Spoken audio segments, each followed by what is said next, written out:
दोस्तों नमस्कार आदाब। फिल्मी सेपियन के इस बेहद खास प्रोग्राम एक किरदार में आपका फिर से बहुत बहुत स्वागत है। दोस्तों हिंदी सिनेमा के इतिहास में कुछ चेहरे ऐसे होते हैं जो हीरो ना होके भी स्क्रीन पर आते हैं, पूरा माहौल बदल देते हैं।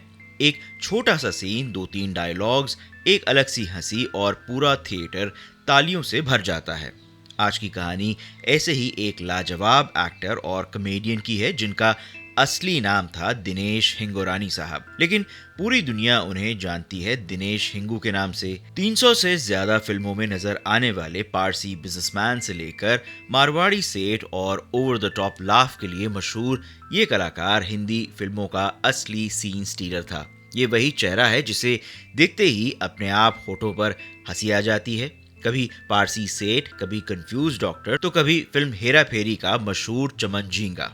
दोस्तों आपने उन्हें हेरा फेरी में रेस के दीवाने चमन झींगा के रूप में, फिल्म बाजीगर में अपनी पागलपंती हंसी वाले बजोड़िया सेठ के रूप में, और हम साथ साथ हैं में शादी ब्याह में तड़का लगाते रिश्तेदार के रूप में जरूर देखा होगा। लेकिन क्या आप जानते हैं कि ये वही शख्स हैं जिन्होंने किशोर कुमार साहब के साथ सालों तक दुनिया घूमकर स्टेज पर स्टैंड अप किया। ये वही कॉमेडियन है जिन्होंने जॉनी लीवर साहब को स्टेज पर पहला बड़ा मौका दिलवाया और आज जॉनी साहब उन्हें अपना गुरु मानते हैं। और इनकी ट्रेडमार्क हंसी के पीछे भी एक दिलचस्प कहानी है जो इन्होंने खुद एक इंटरव्यू में शेयर की थी। आज हम जानेंगे कि कैसे दिनेश हिंगोरानी बने सबके प्यारे दिनेश हिंगू साहब, और कैसे वडोदरा के थिएटर से उठकर उन्होंने 300 से ज्यादा फिल्मों तक का सफर तय किया, और क्यों इन्हें हिंदी सिनेमा के सबसे यादगार कॉमिक कैरेक्टर एक्टर्स में से एक गिना जाता है। तो दोस्तों बने रहिए हमारे साथ। आप देख रहे हैं फिल्मी सेपियन एक किरदार, और अगर अभी तक आपने चैनल को सब्सक्राइब नहीं किया तो जरूर कीजिए, क्योंकि आज हम लेकर आए हैं एक लाजवाब हंसी के सितारे की कहानी। का जन्म 13 अप्रैल 1940 को बड़ौदा यानी आज के वडोदरा गुजरात में हुआ था। घर परिवार साधारण था, लेकिन बच्चा बिल्कुल साधारण नहीं था। स्कूल हो या मोहल्ला, स्टेज पर आते ही ये लड़का सबको हंसा हंसा कर बेहाल कर देता था। कॉलेज के दिनों में उनका असली रंगमंच शुरू हुआ। वडोदरा के एक म्यूजिक कॉलेज और लोकल थिएटर्स में वो लगातार ड्रामा कॉम्पिटिशन्स और प्लेज में हिस्सा लेने लगे। यहीं से उन्होंने 3 सबसे जरूरी चीजें सीखी: टाइमिंग, बॉडी लैंग्वेज और ऑडियंस को रीड करना, जो बाद में उनके छोटे से छोटे फिल्म रोल्स की भी सबसे बड़ी ताकत बनी।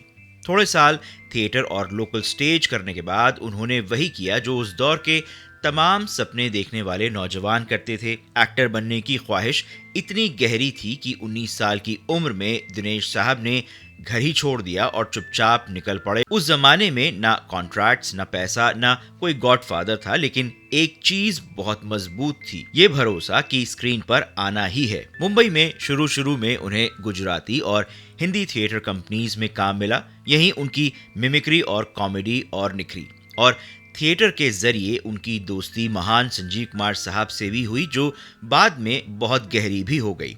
इसी दौर में उन्होंने स्टेज पर वो तेज रफ्तार बोलने का अंदाज और एग्जैजरेटेड एक्सप्रेशंस डेवलप किए, जो बाद में उनकी पहचान बन गए। अरे बाबा, तरक्की तो हमको चाहिए ना। हमारे घर में तीसरा लड़का होने वाला है, ऊपर वाले की मेहरबानी से। अच्छा?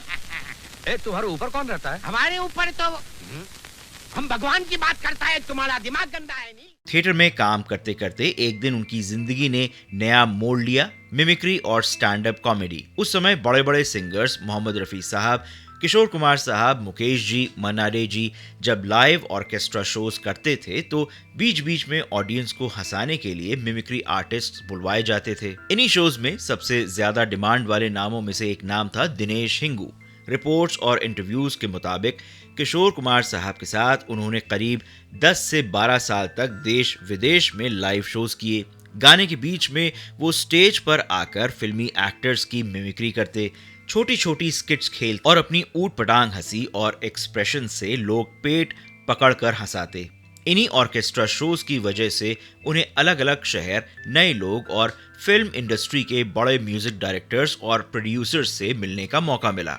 यहीं से उनके कॉन्टैक्ट्स बने जो आगे चलकर फिल्मों के दरवाजे खोलने वाले थे। दोस्तों आज जिस जॉनी लीवर को लोग इंडिया का टॉप स्टैंड अप और फिल्म कॉमेडियन मानते हैं, उस कहानी में भी दिनेश हिंगू साहब का एक इम्पोर्टेंट चैप्टर है। कई इंटरव्यूज और आर्टिकल्स में आया है कि यंग जॉनी अक्सर हिंगू साहब के मिमिक्री शोज देखने जाया करते थे। वहीं से उन्हें भी स्टैंड अप करने की इंस्पिरेशन मिली। बाद में इन्हीं स्टेज शोज के दौरान जॉनी साहब को पहली बार प्रॉपर कॉमेडियन की तरह स्टेज पर परफॉर्म करने का मौका भी दिनेश हिंगू साहब ने ही दिलवाया।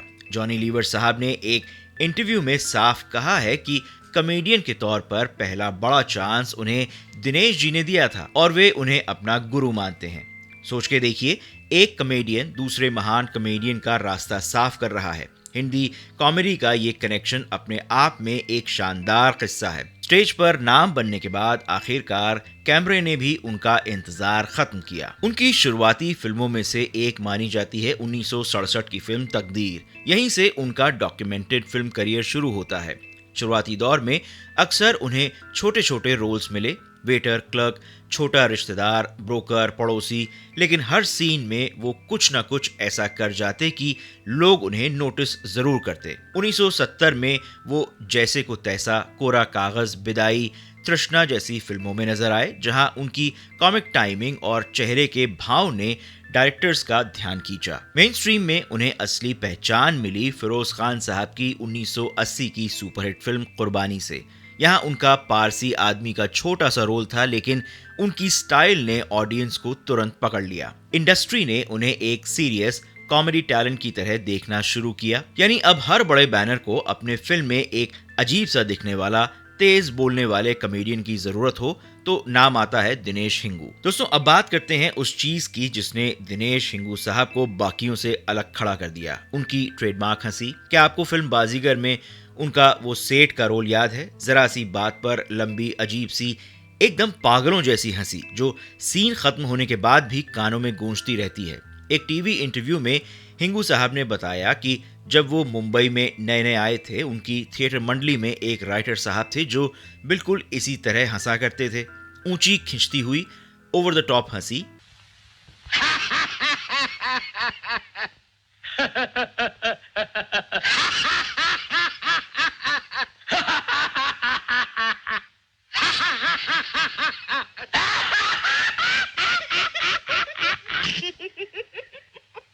मैं अहमदाबाद से बजोड़िया सेठ बोल रहा हूँ, डब्बा बाल्टी टम्बलर वाला। आप कौन बोल रहे हैं? मैं घर का हेड सर्वेंट बाबूलाल बोल रहा हूँ। हेड भी है और सर्वेंट भी है। देखो बाबूलाल, मुझे अपने बेटे की रिश्ते की बात करने के लिए बंबई आना है।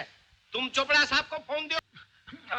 हेलो चोपड़ा साहब, एक मिनट ठहरिए, मैं भी ढूंढ के लाता हूँ। दिनेश साहब रोज उन्हें ऑब्जर्व करते रहे। हंसी का रिदम, बॉडी लैंग्वेज, चेहरे के मसल्स तक सब कुछ याद कर लिया। बाद में जब उन्हें फिल्म बाजीगर जैसी फिल्म में कॉमिक सेठ का रोल मिला तो उन्होंने उसी राइटर की हंसी अपने कैरेक्टर में डाल दी और वही उनकी सिग्नेचर लाफ बन गई, जिसे लोग आज भी याद करते हैं। दिनेश हिंगू साहब की एक और बहुत दिलचस्प बात थी, वो अक्सर स्क्रिप्ट्स प्रॉपरली पढ़ते ही नहीं थे। कई इंटरव्यूज में आया कि डायरेक्टर्स सेट पर बस उन्हें सीन का बैकड्रॉप और मूड समझा देते थे, एक दो बार जबानी डायलॉग सुना देते थे और हिंगू साहब तुरंत उन्हें याद कर लेते थे। ये सिर्फ जबरदस्त याददाश्त नहीं थी, ये थिएटर से आई प्रैक्टिस और इम्प्रोवाइजेशन का कमाल था, जो डायलॉग को थोड़ा ऊपर नीचे करके एक्सेंट बदलकर अचानक कोई एक्सप्रेशन या जेस्चर जोड़ देते थे और सीन का पूरा फ्लेवर बदल जाता था। अक्सर डायरेक्टर्स उसी फर्स्ट सेकंड टेक को फाइनल कर देते थे क्योंकि वो बहुत ही नेचुरल और स्पॉन्टेनियस लगता था। हालांकि उनका सरनेम असल में हिंगोरानी है, लेकिन फिल्मों में उनकी सबसे बड़ी पहचान बनी पारसी बिजनेसमैन, पारसी अंकल के रोल्स। उनकी तेज बोलने की स्पीड, हाई पिच्ड लाफ, टूटी फूटी हिंदी इंग्लिश मिक्स और बड़ी बड़ी आंखों वाला एक्सप्रेशन, इन सब ने मिलकर एक क्लासिक पारसी सेठ की इमेज बना दी जो थोड़ी सी बात पर गुस्से में भी हंस पड़ता है। कई फिल्मों में बस उनकी एंट्री ही काफी होती थी, 2-3 सीन्स, थोड़ा कंफ्यूजन, थोड़ा शाउटिंग और थिएटर में हंसी के फव्वारे। हिंदी सिनेमा के जितने भी यादगार पारसी रोल्स याद आते हैं, उनमें दिनेश हिंगू साहब का नाम सबसे ऊपर लिया जाता है। उनकी फिल्मोग्राफी अलग अलग सोर्सेस के हिसाब से लगभग 300 या 300 से ज्यादा फिल्मों के बीच बताई जाती है। 1967 की फिल्म तकदीर से लेकर 2000 के दशक के बाद के प्रोजेक्ट्स जैसे बी केयरफुल और आगे की कई फिल्मों तक। अब जरा फास्ट फॉरवर्ड चलते हैं उनकी कुछ सबसे यादगार फिल्मों और रोल्स की तरफ। 1982 में फिल्म नमक हलाल में एक drunk singer mister Tom Tom Amitabh Bachchan साहब के साथ उनकी कॉमिक जुगलबंदी आज भी याद की जाती है। 1993 की फिल्म बाजीगर अजीब सी हंसी वाला बजोड़िया सेठ हर सीन में उनकी सिग्नेचर लाफ पूरे माहौल को बदल देती है। 1991 की फिल्म साजन रोमांटिक हिट फिल्म में उनका छोटा लेकिन शार्प कॉमिक प्रेजेंस। 1994 की ब्लॉकबस्टर फिल्म हम आपके हैं कौन में शादी ब्याह के माहौल में हलचल मचाते रिश्तेदार में से एक राजश्री बैनर की फैमिली फिल्म्स में उनका छोटा सा कॉमिक टच भी याद रह गया। 1999 की हम साथ साथ है के जॉइंट फैमिली सेटअप में उनके सीन्स से फिल्म का हल्का फुल्का टोन और स्ट्रॉन्ग हो जाता है। सन 2000 की फिल्म हेरा फेरी शायद उनका सबसे कल्ट कैरेक्टर चमन झींगा जो बेटिंग और हॉर्स रेस के चक्कर में अक्षय सुनील परेश की टीम से भिड़ता है। फिर हेरा फेरी में यहाँ भी उनका कॉमिक प्रेजेंस तुरंत पहचाना जाता है। इसके अलावा कई और फिल्में जैसे खुदगर्ज, नो एंट्री, जुदाई, खूबसूरत, हमराज, दरार, तकदीर वाला में उन्होंने hotel staff, doctor, jeweller, agent, property dealer, businessman जैसे कई छोटे छोटे रोल्स, लेकिन हर बार ऑडियंस का रिएक्शन वही, अरे ये तो वही कॉमेडियन है, आते ही हंसा देता है। बॉक्स ऑफिस के हिसाब से देखा जाए तो हम आपके हैं कौन, हम साथ साथ हैं, नो एंट्री, फिर हेरा फेरी जैसी फिल्में उनके करियर की सबसे बड़ी ग्रॉसर्स में से गिनी जाती हैं। जब 80 और 90 के दशक में दूरदर्शन हर घर का हिस्सा बना तो दिनेश हिंगू साहब सिर्फ फिल्म स्क्रीन तक सीमित नहीं रहे। उन्होंने दूरदर्शन के कुछ मशहूर टीवी सीरियल्स में भी काम किया जैसे पेइंग गेस्ट, हंसना मत, सीआईडी, वागले की दुनिया, मार्शल, मिर्जा गालिब और भी बहुत सारे धारावाहिक जहां उनका वही familiar comic persona TV audience को भी पसंद आया। ये वही दौर था जब बॉलीवुड के कई कैरेक्टर एक्टर्स टीवी पर भी शिफ्ट या पैरेलल काम करने लगे थे और हिंगू साहब उन्हीं चेहरों में से एक रहे जिनके बारे में लोग गर्व से कहते हैं हम इनको दूरदर्शन के जमाने से जानते हैं। लेकिन इतने लंबे करियर और पॉपुलैरिटी के बावजूद दिनेश हिंगू साहब की प्राइवेट लाइफ हमेशा काफी लो प्रोफाइल रही। किसी बड़े स्कैंडल या कंट्रोवर्सी से उनका नाम शायद ही कभी जुड़ा रहा। ज्यादातर खबरें सिर्फ उनके काम और उनकी हंसी के बारे में ही रहीं। पब्लिक सोर्सेज के हिसाब से उनकी पत्नी का नाम जमुना हिंगू जी है जो खुद भी थिएटर एक्ट्रेस रह चुकी हैं और गुजराती स्टेज पर जमुना मर्चेंट नाम से काम करती थी। उनके दो बेटे हैं, राजीव हिंगू और जिग्नेश हिंगू। राजीव फाइनेंस सेक्टर में काम करते हैं और जिग्नेश ने डेंटल फील्ड में अपने आप को स्टैब्लिश किया। उम्र के इस पड़ाव पर भी जब वो इंटरव्यूज में दिखते हैं तो वही इन्फेक्शियस हंसी, वही थिएटर के दिनों से लेकर किशोर कुमार साहब के साथ स्टेज तक और जॉनी लीवर साहब के सफर की शुरुआत तक सब किस्से बड़े प्यार से सुनाते हैं। 2024 में आई एक डिटेल्ड हिंदी रिपोर्ट के मुताबिक कुछ समय पहले उनकी मौत की अफवाह उड़ी थी, लेकिन उन्होंने खुद सामने आकर उसे गलत बताया और आज भी उन्हें एक रिस्पेक्टेड वेटरन के तौर पर याद और सम्मान दिया जाता है। पुराने जमाने में हिंदी फिल्म्स में कॉमेडियंस के लिए अलग से पूरा का पूरा कॉमिक ट्रैक लिखा जाता था। महमूद साहब, जॉनी वॉकर साहब के दौर में तो कभी कभी फिल्म का आधा मजाक उन्हीं के हिस्से आता था। बाद में सुपरस्टार सिस्टम और एक्शन हीरो का दौर आया तो कई सीनियर कॉमेडियंस ने ये महसूस किया कि उनके रोल्स धीरे धीरे छोटे होते जा रहे हैं। फोकस ज्यादा हीरो पर और कम कॉमेडियन पर रहने लगा। ऐसे समय में भी दिनेश हिंगू साहब ने हार नहीं मानी। जो भी रोल मिला, चाहे 2 सीन हो या 5, उन्होंने पूरा दम लगाकर निभाया और ऑडियंस पर अपनी छाप छोड़ी। इंडस्ट्री के लोग बताते हैं कि वो सेट पर बहुत प्रोफेशनल और टाइम बाउंड आर्टिस्ट थे। छोटा रोल हो या बड़ा, वो पूरी तैयारी के साथ आते थे। डायरेक्टर से अपनी कॉमिक बीट्स डिस्कस करते और फिर कैमरा ऑन होते ही उनका फुल स्विच ऑन मोड दिखता था। आज के दौर में भी उनके क्लिप्स सोशल मीडिया पर बार बार वायरल होते रहते हैं। कभी चमन झींगा का सीन, कभी बाजीगर फिल्म का उनका पागलों वाली हंसी वाला सीन, तो कभी कोई पुरानी फिल्म का ओवर एक्साइटेड कि हमने पहले जिक्र किया कि थोड़े समय पहले उनके निधन की अफवाह भी उड़ी थी, लेकिन क्रेडिबल रिपोर्ट्स और खुद उनकी प्रेजेंस ने साफ कर दिया कि ये सिर्फ र्यूमर थी। लोग खुश हो गए कि चमन झींगा अभी भी हमारे बीच हैं। कॉमिक एक्टर्स के लिए शायद अवार्ड्स कम होते हैं, लेकिन लोगों की यादों में उनकी जगह सबसे ज्यादा होती है और दिनेश हिंगू साहब ने वही जगह हासिल कर ली। एक इंटरव्यू में दिनेश हिंगू साहब एक मजेदार किस्सा सुनाते हैं। एक बार उनकी फिल्मों की वजह से वो काफी पहचाने जाने लगे थे।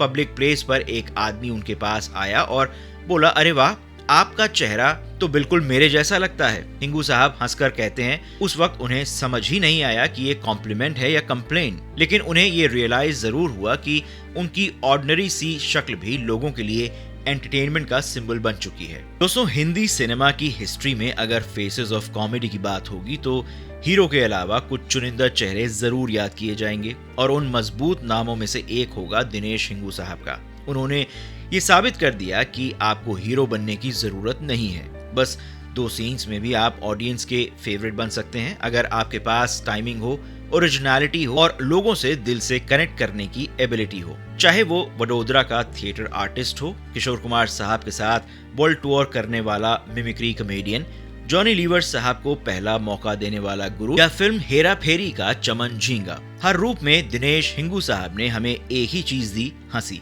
और शायद किसी भी कलाकार के लिए इससे बड़ी अचीवमेंट क्या होगी कि लोग उसे देखते ही मुस्कुरा दें बिना उसके एक भी डायलॉग बोले। दोस्तों, अगर आपको दिनेश हिंगू साहब के बारे में ये सफर पसंद आया हो और उनकी फिल्मों से जुड़ा आपका कोई भी फेवरेट सीन याद हो तो कमेंट्स में जरूर लिखिए। हो सकता है आपकी वो याद किसी और के चेहरे पर भी मुस्कान ले आए। और ऐसे ही और भी क्लासिक बॉलीवुड कलाकारों की कहानियां सुनने के लिए फिल्मी सेपियन चैनल को सब्सक्राइब कीजिए। वीडियो को लाइक और शेयर करना मत भूलिए। मिलते हैं अगले वीडियो में एक और भूली बिसरी लेकिन लाजवाब शख्सियत की कहानी के साथ। एक बार फिर से आप सबका फिल्मी सेपियन के प्रोग्राम एक किरदार देखने के लिए बहुत बहुत शुक्रिया। धन्यवाद।